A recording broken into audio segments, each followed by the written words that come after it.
Inspector ही रहूंगा। हाँ। मैंने आपको बता दी क्या? मैं देखिए मैं हाथ जोड़ कर बता रहा हूँ, इंस्पेक्टर हूँ और इंस्पेक्टर ही रहूंगा। कौन मना कर रहा है कि आप इंस्पेक्टर नहीं है? कौन तय करेगा गाड़ी कितनी निकलेगी?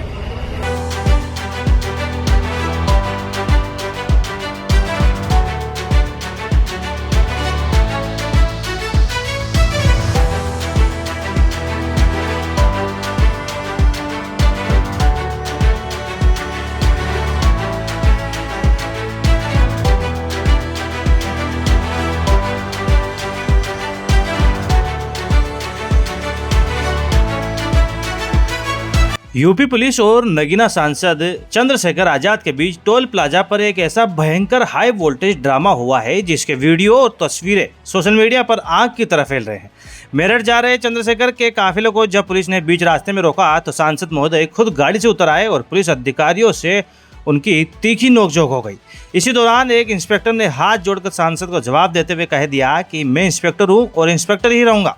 आखिर पुलिस ने चंद्रशेखर को क्यों रोका और मेरठ के ललित गौतम केस से इस बवाल का क्या कनेक्शन है, चलिए देखते हैं।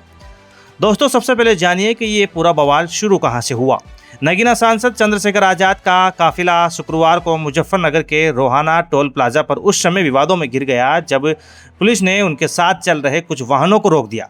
बताया जा रहा है कि सांसद की गाड़ी तो टोल पार कर गई थी, लेकिन पीछे आ रही गाड़ियों को पुलिस ने रोक लिया। इसके बाद सांसद स्वयं वाहन से उतरकर पुलिस अधिकारियों के पास पहुंचे और उस दौरान उनकी पुलिसकर्मियों से तीखी नोकझोंक हुई। इस बहस के दौरान एक ऐसा वाकया हुआ जिसने सबको हैरान कर दिया। बातचीत के दौरान एक इंस्पेक्टर धर्मवीर सिंह चंद्रशेखर आजाद के सामने हाथ जोड़े खड़े नजर आए और चंद्रशेखर आजाद उन्हें ज्ञान का पाठ पढ़ाते हुए दिखाई पड़े। जब सांसद ने पुलिस की कार्रवाई पर तीखे सवाल दागे तो इंस्पेक्टर धर्मवीर सिंह ने दो टूक जवाब देते हुए कहा कि मैं इंस्पेक्टर हूँ और इंस्पेक्टर ही रहूंगा, गाली नहीं दी थी। तय करोगे आप? मालिक हो गया आप? कर्मचारी हो आप? मैं इंस्पेक्टर हूँ हाँ। और इंस्पेक्टर ही रहूंगा। हाँ। मैंने आपको बता दी क्या? मैं देखिए मैं हाथ जोड़ कर बता रहा हूँ, इंस्पेक्टर हूँ और इंस्पेक्टर ही रहूंगा। कौन मना कर रहा है कि आप इंस्पेक्टर नहीं है? कौन तय करेगा गाड़ी कितनी निकलेगी? क्या क्यों कर रहे हो? क्यों गाली क्यों दे रहे हो आप? हमारे अधिकारियों का आदेश है। आपके अधिकारी मालिक मैं नहीं तो है। हाथ जोड़ रहा हूँ, गाली देने लोकतंत्र है की ये। आवश्यकता ही नहीं है। हाँ, लोकतंत्र है ये। गाली देकर दिखाओ देने आप। की मुझे आवश्यकता ही नहीं है। अब ये कह रहे हैं मुकदमे लिखे हैं, मुकदमे लिख दो हमारे पास, अगर लिखो तो। गाली आप गाली मुझे नहीं देते, क्यों आना पड़ता? बिल्कुल धर्मवीर सिंह, मुझे क्यों आना पड़ता वहाँ से? अरे सर ऐसी बात नहीं है। फिर आपको तो ये आप मुझे बताओ मैं क्यों आया वहाँ से? क्योंकि आप गाली दे रहे हो। गाली बिल्कुल नहीं देते हम लोग बिल्कुल कोई बात है, कानून का पालन करते हैं। ये सारी बातें रिकॉर्ड हो रही है, बिल्कुल रिकॉर्ड है। कोतवाली में भैया रोज मामले होते हैं, सही बात ना हो कल को आपको मेरी जरूरत पड़ जाए नहीं, बिल्कुल पड़ेगी। तो फिर आप आपके अधिकारी मालिक नहीं है ना। लोकतंत्र है ये। वो अगर जानबूझ के खराब करना चाह रहे माहौल को, 2017 में था, वहीं पे सहारनपुर में था 2017 में जब ये घटना घटी गई। अगर 2017 में आप आते तो मुझे जानते होंगे ना आप। आपसे नहीं 2-4 बार कितना व्यवहारिक आदमी हूँ। बिल्कुल सही बात है।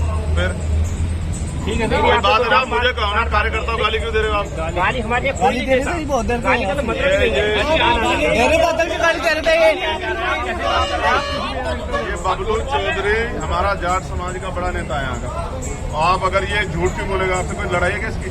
मैंने आपको बोला ये यहाँ पे इलाके में जब बैरियर तोड़ कर ले गए हैं। बैरियर तो आप क्यों खड़े हो बीच में? क्यों खड़े हो आप बीच में जबरदस्ती में? आप कौन बैरियर तोड़ रहा? हम नहीं गए।